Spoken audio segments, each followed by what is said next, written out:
Mwaramutse hari inkundi kubona abarundi bariko baracelebratinga inkuru yuko Serbia yemereye ko abarundi bashobora kuja muri Serbia ata visa bisabwe.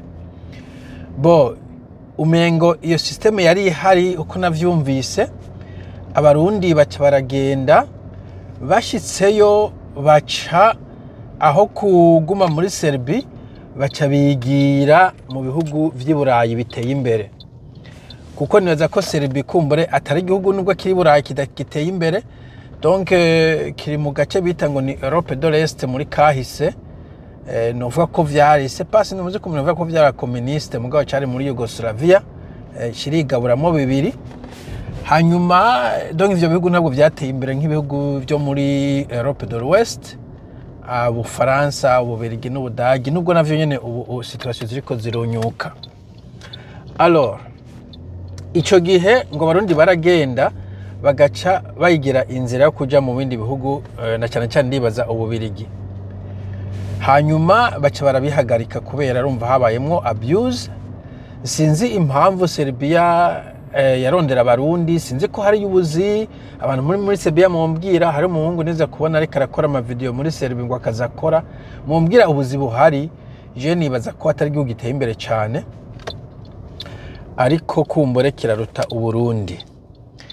Ubu rero numvise ko hoho bameze nk'ababigize bikomeye kubera umenga bavuze ko izo bita passeport ordinaire, donc umuntu afite passeport isanzwe ko atarimwo. Abo bavuze ni passeport diplomatique, donc abantu baba diplomate novuga baserukira Burundi canke n'abandi kumbure bitwa diplomate nibaza bakora muri mu bushikiranganje bw'imigenderanire, ngo na passport yamba vuga ngo do service. Iyo je sinabwayumve kumbure munagiye ku kazi yatumwe ko canke yarungitswe na leta, ibintu nk'ivyo bijya bitangwa na ma mission. Bon ico gihe ngaca nibaza none ico kintu gifisa akamaro akahe iyo visa itareka abene gihugu bose ngo bagende muri ico gihugu? Akamaro umudiplomate n'ubundi ni gake babima ama visa, uwaje gukora akazi nawe ni gake babima ama visa. Ariko kandi ikibazo none Serbia uri umudiplomate uzoyikoza iki iyo visa free? Uzoja gutemberayo nka vacances kubera iki? Jewe mfise passport nziza, ama passport menshi y'Iburayi ameze neza. Ubu ufise visa free mu bihugu vyinshi, ugenda ku ata visa. Ndashaka kuja mu bihugu vyose presque vyose byo muri Asia nk'akarorero. Mugabo nta avantage nini ahero, nta kamaro kanini kahari. Kubera iki? Ubwa mbere hagi usanga baguhaye iminsi mikeyi, kumbura 30, kumbura amezi 3 au maximum. Mugabo ushitseyo nta kintu, nta kazi kaba kahari. Donc ico kintu kigufasha gusa kuri tourisme. Musanzwe benshi bakoresha muri tourisme kuja gutembera, gutemberera umuntu. Nico kintu niyo avantage hari, nta kindi avantage mbona. Avantage iba mu gihugu kiba kirimwo akazi, cyane kumbure bemera ko umuntu ashobora guca agumaho regarema, navyo nibike canke nkuko bakigira ikiraro. Mugarumva uvuze ngo abadiplomate n'abarungitswe muri mission ubagire abe bagira ikiraro Serbia, urumva ubuvyishe. Uvuze yuko uzorungika sepa abadiplomate n'abakozi ba leta bashitse bagaca bigumirayo, ico gihe nayo nazosubira bayihagarike. Kandi naho nyumva uri kurahomba abakozi novuga bakamaro. Yari abandi bantu basanzwe uvuko nakari abageni b'ishomeri, mugomba bari kurungika abantu b'abakozi ba leta baje guhera muri Serbia canke kuja muri sepa mu bindi bihugu. Donc ndi kwibaza iyo visa free imaziki. Bo twibukanya kandi ko erega si Serbia yonyene, hari ibihugu vyinshi ushobora kugenda visa free uri mu Burundi. Nibaza kwanza mu ibihugu bikomeye nka Singapore, nibaza na Malaysia kirimwo, za Philippines n'ahandi. Ego ushobora kugenda ata visa bisabwe. Mais alors ushitseyo then what? Uramufasha kugenda none ushitseyo uvuye mu Burundi ukawikoko dufaranga twose ngushitse hari ucukora iki? Mwarumvise n'abarundi bagiye, sinzi igituma atidekaraye mu bihugu vya mbere. Mugabo Singapore ntiyemera impunzi, mugabo no muri Philippines bidekaraye baca barabafata. Nahoze ko babarekuye babangwiza kuri aeroport.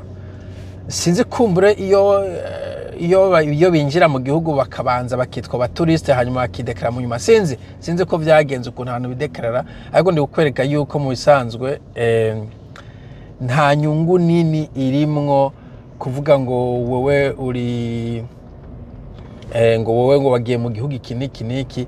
Inyungu ni mu gihe conyene uba ushobora guca uronka ahantu ukagumayo canke ukaronka ahantu ukora akazi canke ukabigira ikiraro. Sina nkuko nabivuze hari ibihugu vyinshi n'ubu bifise visa free y'u Burundi, ariko n'abantu benshi bazikoresha kuko uramve bisaba amafaranga. Kuko uje muri Serbia, ibihugu byo muri Europe hose, urana Kenya kutuja kujayo ata amafaranga, bisaba ko ayo mafaranga yawe uyarekipera mu gukora akazi cyangwa kuja mu gihugu kizima. So sinzi rero iyo mumbwira abantu muri indeno, abantu muri kubikurikirana, iyo visa ikintu ifasha umunyagihugu asanzwe, igituma abantu bariko baravyina batamba ngo visa free, na cyane cyane iyo itarekuriwe umuntu wese. Kumburi barekuri umuntu wese, abantu bogiye baragenda nyene, umuntu agateranya udufaranga muri famille, hanyuma ashitseyo akagwaragwaza, naho bavuga ngo bazozibira. Ntawuzi uko bazozibira, ntawuzi ko umuntu azoshaka bamwaka passport. Mugabo ninda bakeneye passport yikura cengetera passport washitse mu gihugu ca mbere n'ubukikeneye. Sinzi ukuntu bazobigenza kugira ngo ivyo vya mbere vyabaye ntibizosubire. Nibaza ko ivyo byo gukuramwo ama passport ordinaire yari muri iyo nzira. Mugabo kandi cyo kuma wibaza, none abantu baba diplomate bazokora iki kuja mu Burayi, bizobafasha iki kuja muri Europe de l'Est?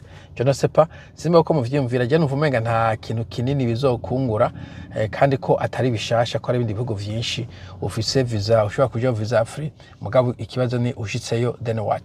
Niyo cyo kibazo kihari. Bo sinzi mumbwira mwebwe mu vyumvira, je mbona nta kintu kinini novuga ko cakarusho, ariko na cyane cyane kukuntu abategetsi bikunda bakaja kwisabira visa free bonyene, ngo abandi abanyagihugu basanzwe ntibakaronka visa. Ivyo biteye isoni, ariko bo niko bimeze. Mugabo je novuga ko nta kintu sinzi gituma inama nshinga amateka ija gukorana bakora ibintu bihambaye na bintu je mbona bikomeye. Sawa mumbwira, mugira amahoro, tuzosubira. Bye bye.